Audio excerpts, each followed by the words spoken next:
Hello everyone! For today's DIY project you'll need a spray bottle. Unscrew it from the bottle and make a few modifications. Remove the adjustment cap and then take out the nozzle.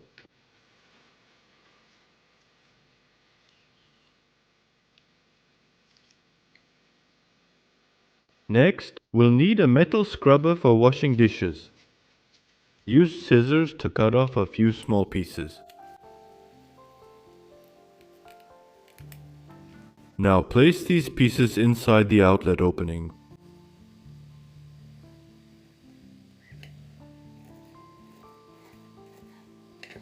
Insert the nozzle back in and screw the cap on. Using a thin drill bit with a diameter of 0.8 mm, you need to make a hole in the tube. The hole should be about 5 to 7 mm from the top of the tube.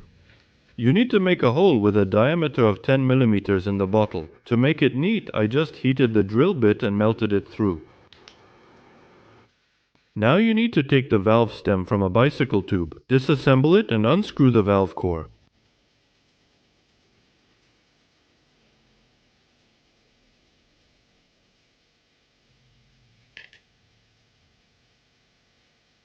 You need to install the valve stem into the bottle. This is easy to do with the help of a wire.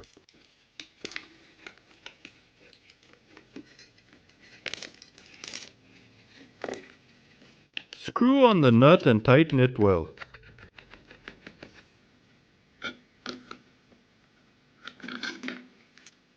Screw the sprayer back on, and at this stage, the homemade device is finished.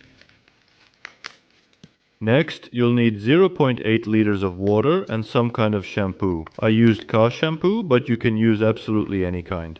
Add between 50 and 100 milliliters and mix everything well.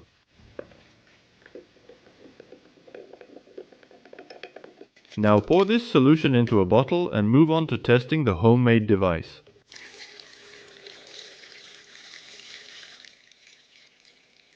You need to pour it carefully to create as little foam as possible.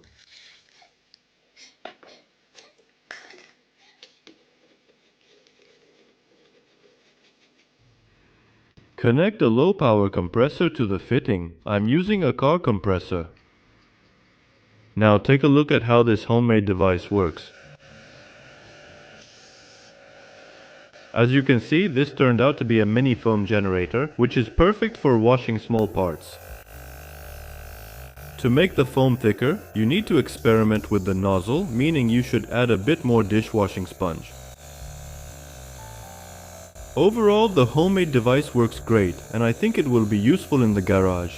I want to warn you right away that the bottle won't burst. First, it's designed for high pressure, and second, when the trigger is pressed, the compressor pumps no more than 1 atmosphere. If you enjoyed the video, give it a thumbs up. See you later.